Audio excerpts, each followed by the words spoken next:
Hi, my friends. Today I have the second video out of 3, and you're going to see my LA County tablescape table for the competition in 2025. I can't wait to show you. Hi, I'm Bonnie Overman. I want to thank you for joining me today. I hope my channel will inspire you to lead a more productive, creative, and stylish life at any age, always on a budget. You know, I'm 73 and I just say it because if I can do it, I know you can do it too at any age. I have confidence in you. Go for it. I want to thank all my wonderful subscribers, all my dear sweet friends that take the time to watch my videos and comment. It really, really means the world to me. And if you haven't subscribed yet, consider doing so. You don't want to miss. Every month I have a different theme, and then I do decor and tables and crafting and all this all around that theme. And if you like this, please give me a thumbs up. It does help my channel.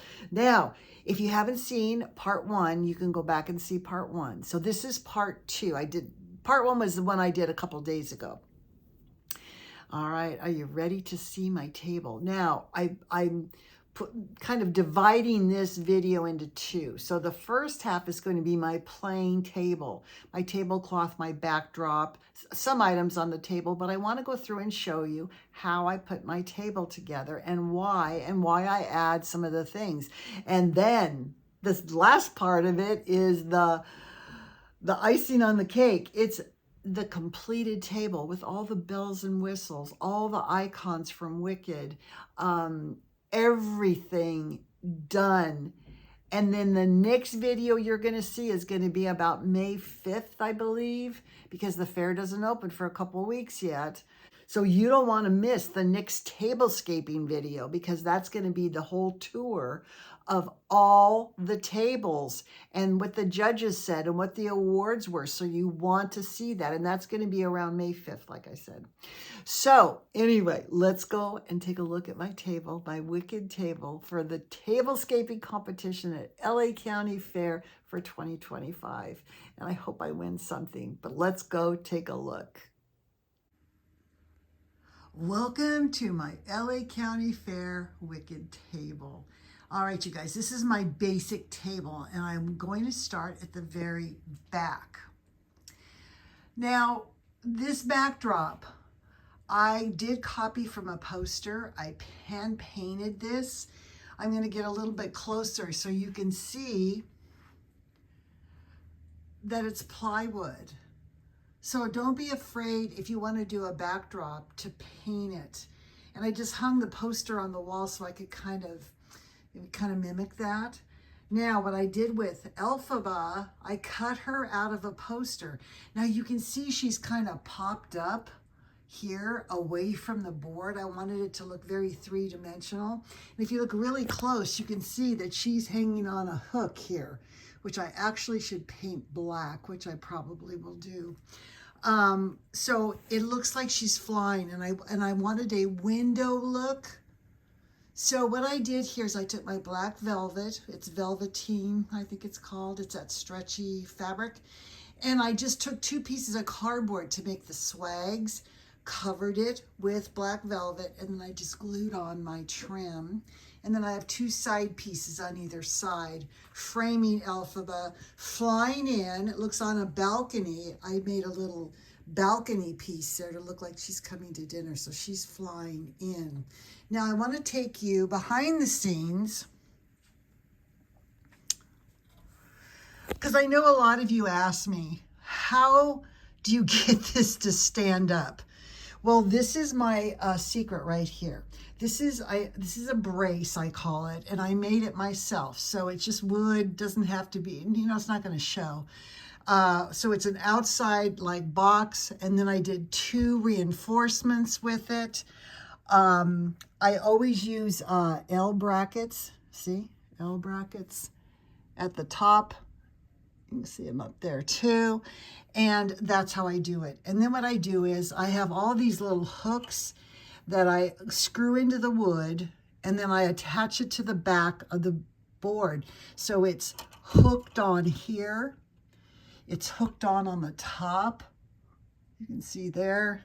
And then I even have one hooked onto the side here. So, and then to make it stay on the table, I have 4 heavy-duty clamps.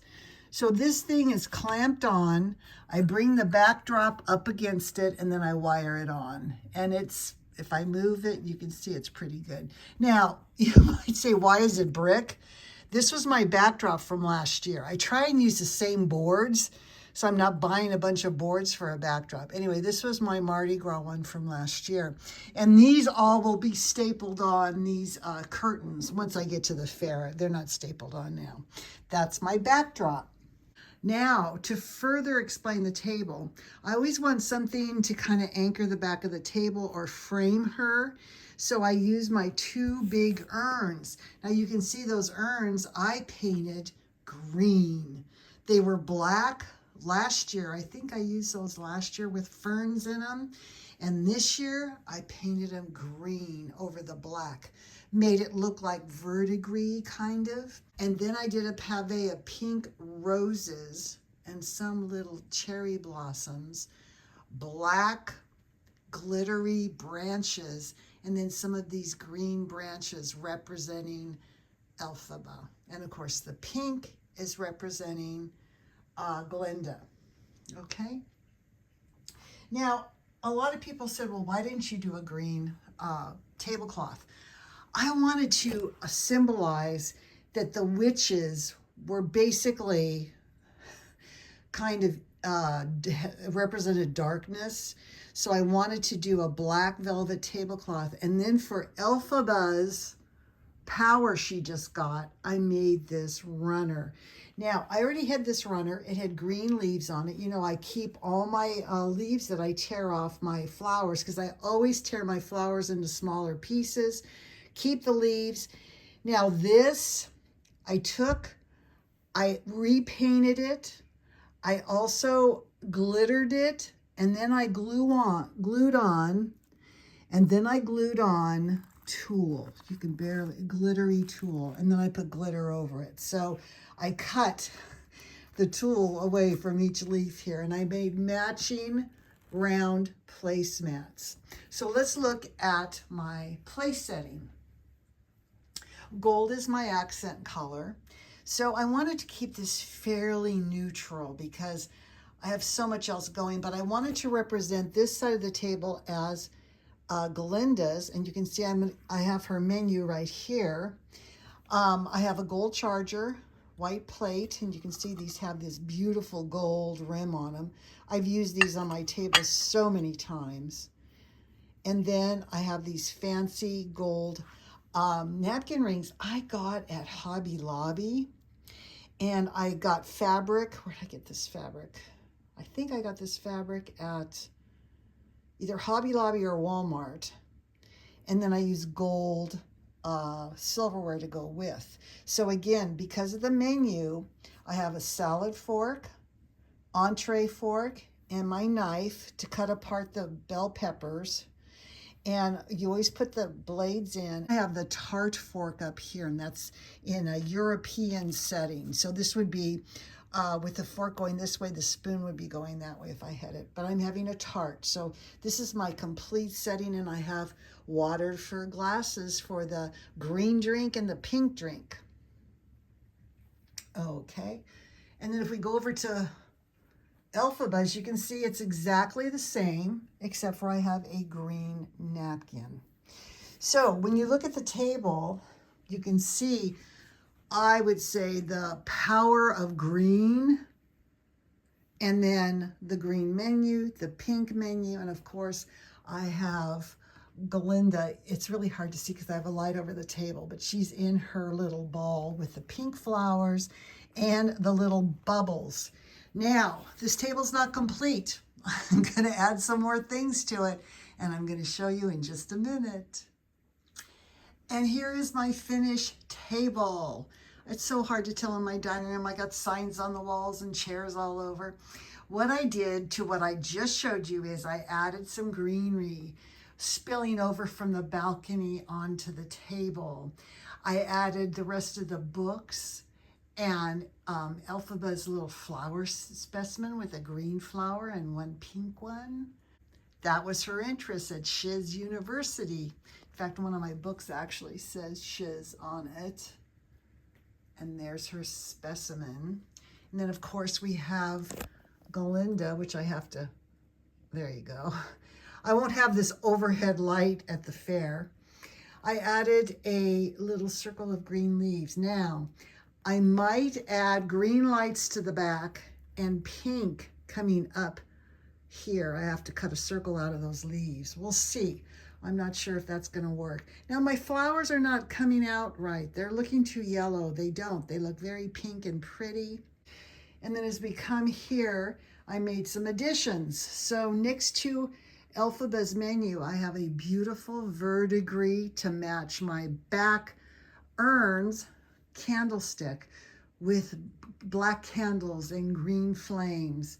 And then around the menu, I added some flowers, bubbles, and greenery. You can see I just have a touch on each side. And then for Galinda, I added another candlestick with the candles on it. Those will be glowing at the show. And then in the center, I added my little sources. Now I have to make this sit straight. I gotta figure that out. I have my Grimoire book. I have some green leaves. I have, because this is the pink side, I have Galinda's crown, and this is Elphaba's side. I have the green bottle. And we have to put the sources where we got everything. But anyway, I think it's so beautiful. I'm ready for the fair. So look for my last video, the whole tour. I'll show you the judges' comments, the awards. That will be probably towards about May 5th. But in the meantime, I hope you loved this. I hope you enjoyed seeing kind of my crazy thought process and putting these things together. And you know, I'm going to see you in the next video. Time to say goodbye to the wicked girls. And I'll see you next time. Bye.